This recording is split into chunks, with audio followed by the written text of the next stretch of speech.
弟兄姊妹平安，今天是2022年的10月6号。今天的经文是诗篇第66篇第1到12节，耶利米书第25章第1到第14节，提摩太后书第1章13节到18节。今天要跟大家分享的主题是健全的信息。我们读经又再度回到耶利米先知书。那我们过去一直在分享，我们也都知道，先知的职责就是要传递上帝的旨意，并且必须是一五一十的传讲，一点一话都不能多，也不能少。就如同耶利米书第25章第4节到第6节，圣经说，上主一再的派遣他的仆人，先知们向你们传话，你们总是不听，也不理会。他们劝你们放弃邪恶的生活，改变罪恶的行为，好使你们得以继续留在上主赐给你们和你们祖先作为永久基业的土地上。他们也劝你们不要敬拜服侍别的神，不要拜你们所造的偶像而激怒上主，他就不会惩罚你们。先知似乎有在抱怨，因为以色列人虽然听见了先知们忠心的传讲，但是心仍然不为所动，他们仍然不听先知之言，仍然一心一意的去敬拜他们自以为是的偶像，远离上帝。可以说是忠言逆耳了哈。圣经有说到，从亚门的儿子约西亚做王统治犹大国的第13年到今天，一共23年，上主不断的向我说话，我也不断的向你们转告他的话，你们总是不听。圣经又说，可是上主说了，你们非但不听，反而用自己所造的偶像激怒他，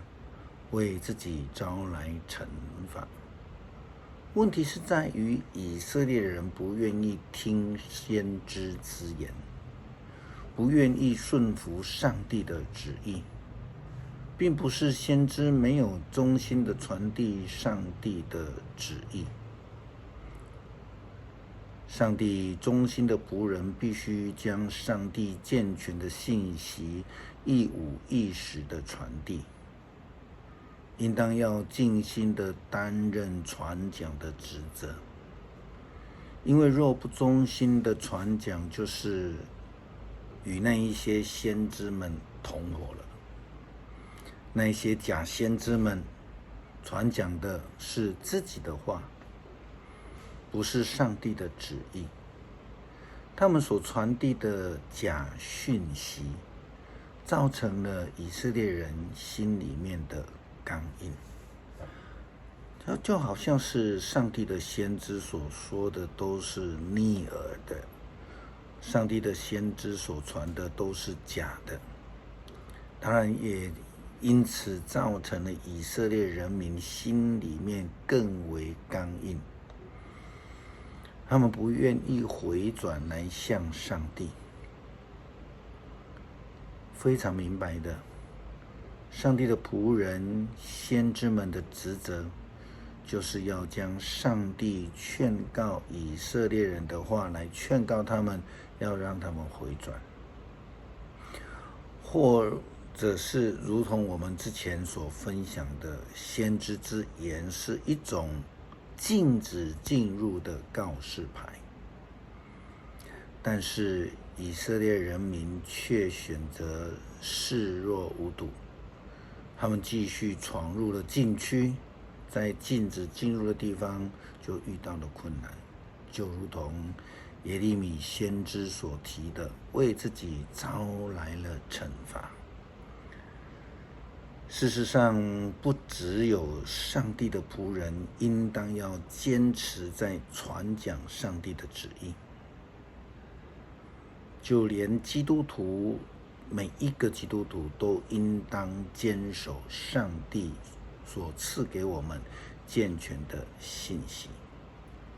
这正是先知传讲的目的。先知传讲上帝的旨意，公布上帝的规范，就是要让以色列人或是跟随的人们有个规范可以依循，就如同出埃及在旷野40年的以色列人们一样，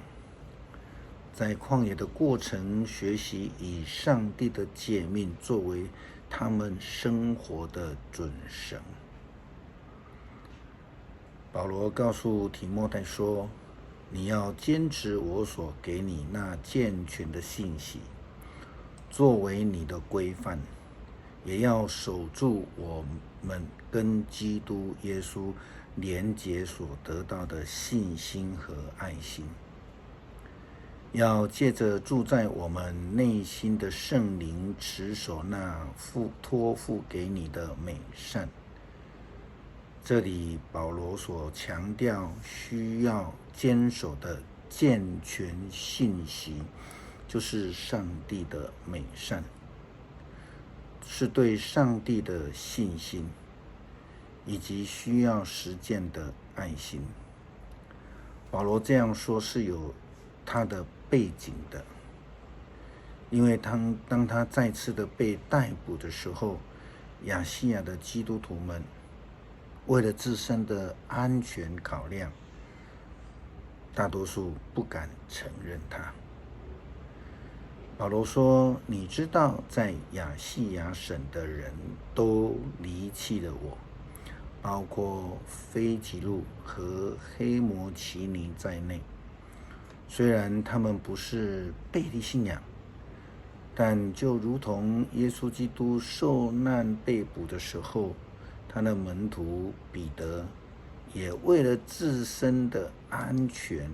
在基提之前3次否认耶稣一样。这是令人感到非常难过的一件事情。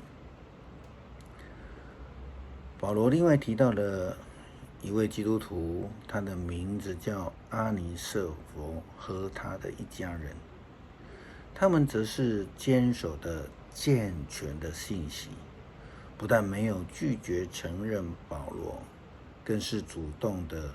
去找保罗，为保罗做许多的事。保罗又提到，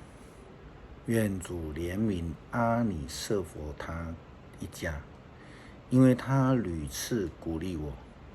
使我精神愉快。他不因我做囚犯而觉得羞耻，一到罗马就四处找我，终于找着了。愿主使他在那日子里得到主的怜悯。至于他在以弗所为我所做的许多事，你是清楚知道的。要这样的坚持坚守健全的信息，的确是非常难的一个功课，特别是在当时候，如何在最重要的时刻、关键时刻坚守着上帝真理的原则、健全的信息，不会因为个人的安危、个人的利益、私人的关系，而在真理的道路上面走偏差了。这也是现今基督徒你我所应该去谨守的一件事情。诗篇第66篇第1节到12节，万民要欢呼颂赞上帝，要歌颂他的荣耀，要向他献赞美之词，要向上帝说：你的作为多么奇妙！因你浩大的能力，仇敌要向你投降。地上万民都敬拜你，他们颂赞你，歌颂你的尊名。来吧，来看上帝所做的大事，来看他在人间奇妙的作为。他把海变成陆地，使我们的祖先步行过去。我们在那里因他的作为而欢乐。他以大能永远掌权，他的眼睛鉴察万国。叛逆之徒啊，不可自高自大。万民啊，要颂赞我们的上帝。愿颂赞他的声音传遍四方。他保守我们的生命，使我们不至于跌倒。上帝啊，你磨练我们，你考验我们，像银子经历火的熬炼。你使我们掉进网罗，把重担放在我们的背上。